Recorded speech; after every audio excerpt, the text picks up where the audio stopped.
Hi, this is Jeremy Jansen with Nucleus Sound Lab. Today I'm going to introduce you to our latest refill for Reason 4 and Record. It's called Phanteon 2. Phanteon 2 is the sequel to our best-selling refill released earlier this year in January. I'm going to demonstrate some of what's special about this new refill, as well as give you a taste of some of the sounds that it's got inside. The first aspect about Phanteon 2 is how everything is unique. All combinators are unique, as are the Thor, Maelstrom, and Subtractor patches inside. All the combinator rotaries and buttons are also unique. Similarly, all the Thor rotaries and buttons are unique and specifically mapped for each patch. The next aspect is how well organized Phanteon 2 is. Whether you're looking for a combinator or a Thor patch, both are comprehensively categorized for quick searching. Let me just open that up and show you.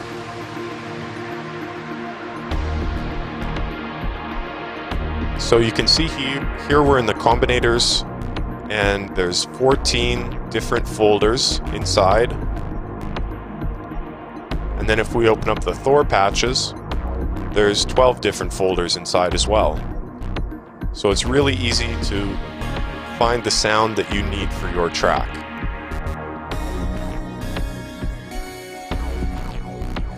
Finally, there's the documentation. Phanteon 2 documentation has been improved significantly over Phanteon 1. We modified the format to allow more info in a smaller area, and now there are separate performance, mod wheel, design, and inspiration sections. I'm going to show you what the PDF documentation looks like right now.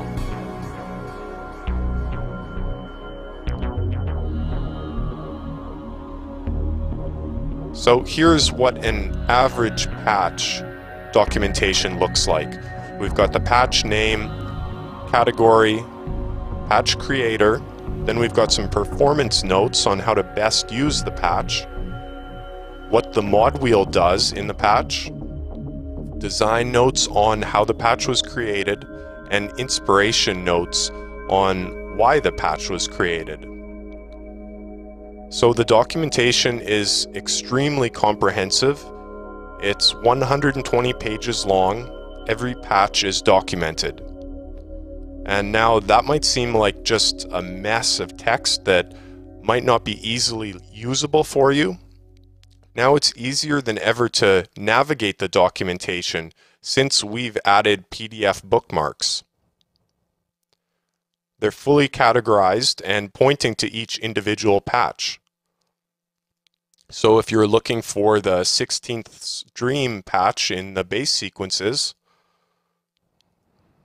there you are. Alright, now it's time to check out some patches. It was pretty hard picking just a few to show you, but here we go. So as you probably guessed, we're going to start with 16th Dream by myself. And this is a bass sequence.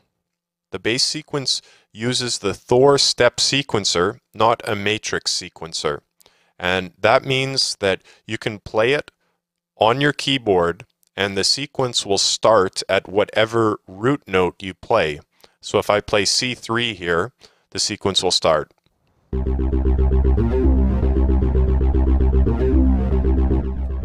Or I could play it from D3. Okay, now let's change some of the settings we've got here. You can see we've got some standard stuff, filter frequency, filter resonance, but we've also got filter drive, a crossfade knob, a comb filter, some additional filter settings, and then even more on the Thor side. So I'm going to just jam with this a little bit and give you a sense of the range of sounds that 16th Dream is capable of.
Alright, so that's what 16th Dream is all about. It's mostly showing off the power of Thor's low-pass filter, which is just incredible. Before I leave this patch, I should mention that all sequenced patches also have either a manual button, or you can turn off their sequence using the Run Pattern button, and then you can play back whatever you'd like on your MIDI keyboard or through the piano roll.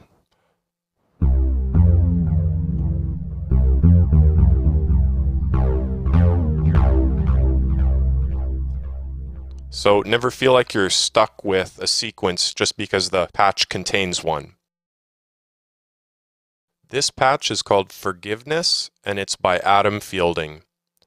Adam worked on the first Phanteon, and he's worked on a lot of our refills. He's always done an amazing job, and I must say he's outdone himself with 70-some patches that he contributed to Phanteon 2.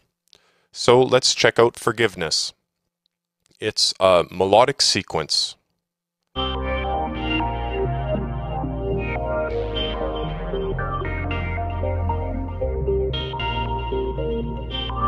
Adam's kept it fairly simple with rotary and button assignments. We can control the volume of the melody and bass separately.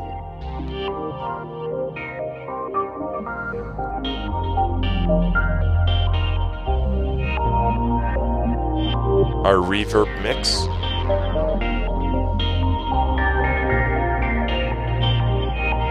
We can control the bass attack and release and turn the bass into more of a pad.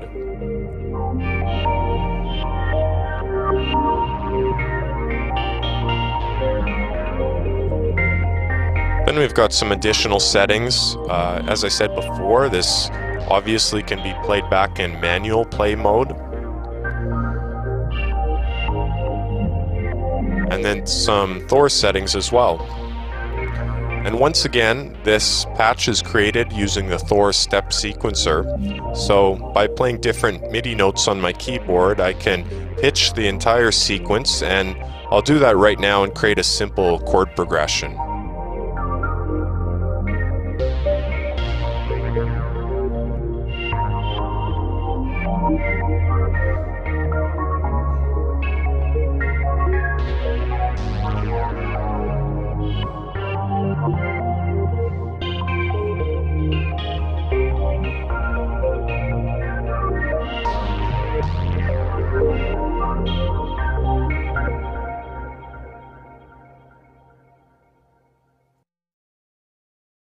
This patch is called Pixel Junk, and it's by myself. I won't force you to read the documentation in order to hear that it's inspired by a series of PlayStation Network games on the PS3. Alright, here it is.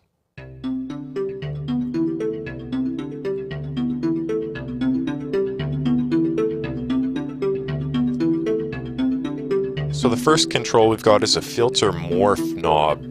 And by saying morph, that usually means that we're changing more than one filter and usually more than one filter control. So probably both the frequency and resonance will change.